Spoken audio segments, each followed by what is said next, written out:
Hallelujah, जय मसीह की, praise the Lord. आइए हम परमेश्वर के सिंहासन के पास आए, प्रभु यीशु मसीह के नाम के द्वारा अपने आप को नम्र और दीन करें। खुदा का आत्मा हमें सामर्थ दे कि हम सिर्फ वचन को पढ़ने सुनने वाले नहीं, बल्कि उसको बोल्डली आगे लोगों तक पहुंचाने वाले हो, ताकि प्रभु की ज्योति औरों पर भी चमके। तो आइए, आज साल का आखिरी दिन है और आज का जो मैसेज है वो खुदा का वचन है, खुदा की साइड से है। मैं सचमुच चाहती हूँ वचन को आप आखिरी तक सुने कि आज खुदा का वचन हमारी जिंदगियों से क्या बोल रहा है और नए साल के लिए क्या खुदा हमारी जिंदगी से चाहते हैं। तो आज का वचन प्रेरितों के काम उसके फर्स्ट चैप्टर से है, जहां पर यीशु मसीह स्वर्ग में उठा लिए गए हैं और यीशु मसीह ने अपने चेलों को कहा है कि तुम यरूशलेम में ही रहना जब तक होली स्पिरिट तुम पर ना आए। तो वहां पर हम अगर 15th वर्स ऑनवर्ड देखें तो पतरस जो है वहां पे कम से कम 120 लोग हैं और उनके बीच पतरस जो है यीशु मसीह के चेले, वो खड़े होकर कहते हैं कि हे भाइयों, अवश्य था कि पवित्र शास्त्र का विवेक पूरा हो जो पवित्र आत्मा ने दाऊद के मुख से यहूदा के विषय में, जो यीशु के पकड़ वालों का अगुआ था, पहले से कही थी।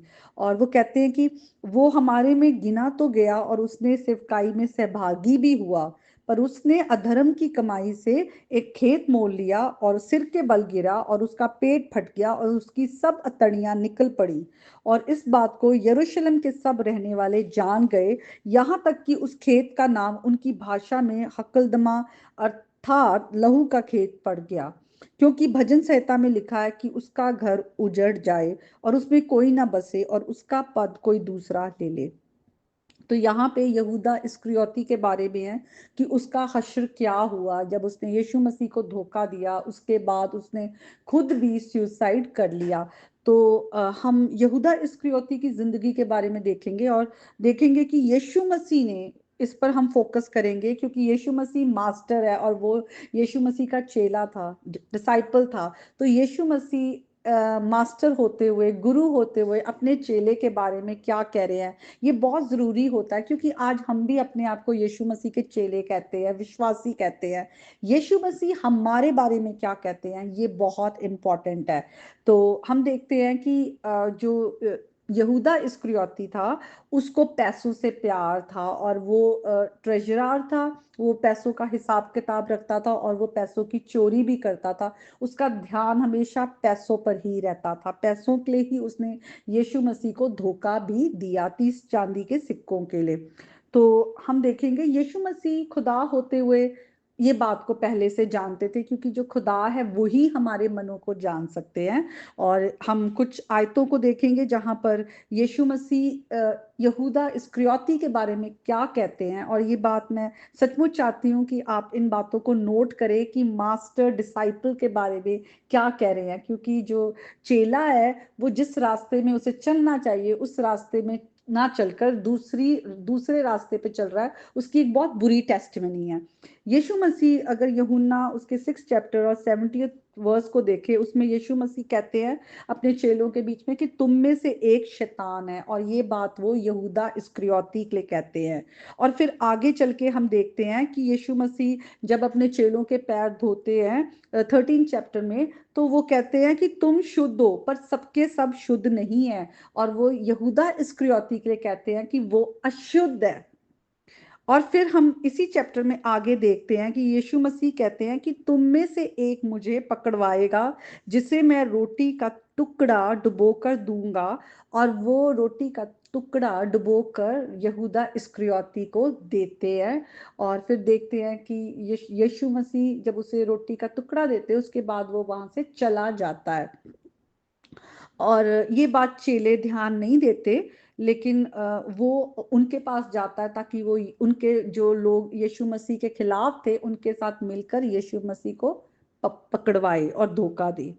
उसके बाद हम देखते हैं, अगर हम मत्ती की अंजील उसके 26 चैप्टर में आए, तो वहां भी 24th वर्स में यीशु मसीह कहते हैं कि शोकित है वो मनुष्य जिसके द्वारा मनुष्य का पुत्र जो है वो पकड़वाया जाता है, अच्छा होता कि वो पैदा ही ना होता, उस पर हाय।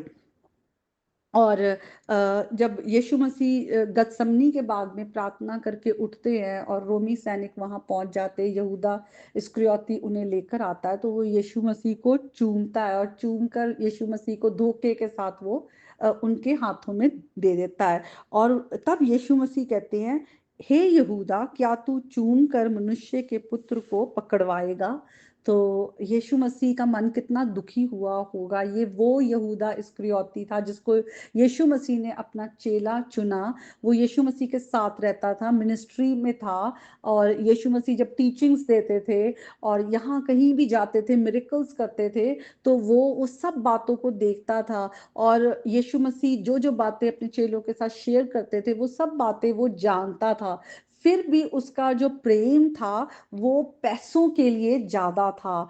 तो आज हम यहूदा की जिंदगी से क्या सीख सकते हैं? हो सकता है हम भी क्रिश्चियन हैं, हम भी अपने आप को कहते हैं कि हम यीशु मसीह के चेले हैं, पर आज हमें सचमुच अपने मोटिव्स को देखना जरूरी है। कई बार छोटी छोटी जो गलत बातें हैं, हमारे जीवन की गलत आदतें हैं, वो हमें पाप की ओर धकेलती जाती है और हमें पता भी नहीं चलता कि हम कितना फंस गए हैं। हम देखते हैं कि बाद में जब उसे पश्चाताप भी होता है कि मैंने गलत किया, मुझे ऐसा नहीं करना था, लेकिन वो क्या करता है, वो माफी मांगने की जगह अपने गुनाहों से फिरने की जगह वो जाकर फांसी लगाकर अपने आप को खत्म कर लेता है।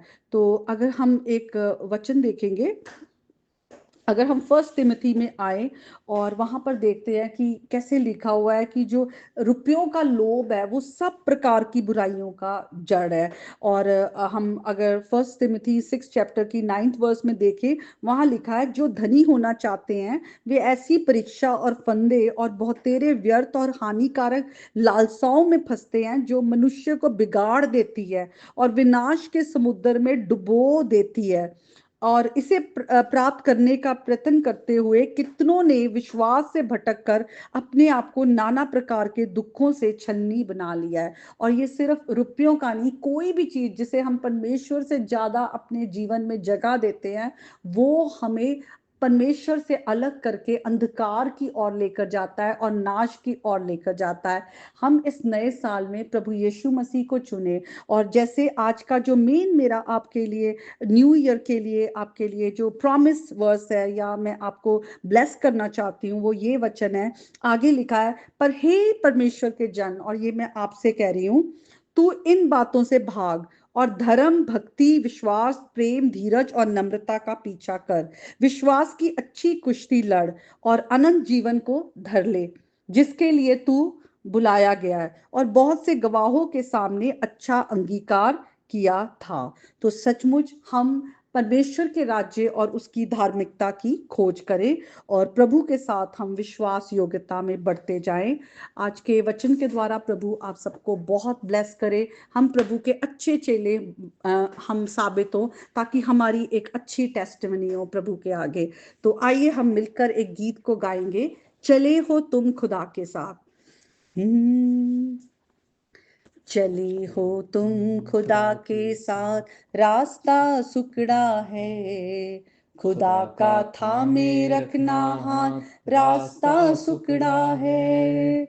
चले हो तुम खुदा के साथ, रास्ता सुकड़ा है, खुदा का थामे रखना हाथ, रास्ता सुकड़ा है।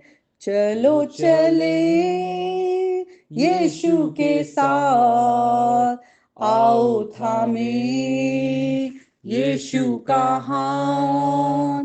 Hallelujah, hallelujah, hallelujah, hallelujah.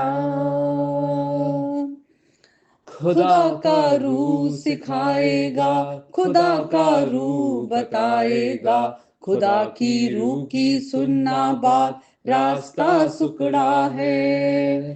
चले हो तुम खुदा के साथ, रास्ता सुकड़ा है, खुदा का थामे रखना हाथ, रास्ता सुकड़ा है। चलो चले यीशु के साथ, आओ थामे यीशु का हाथ। Hallelujah, hallelujah, hallelujah, hallelujah.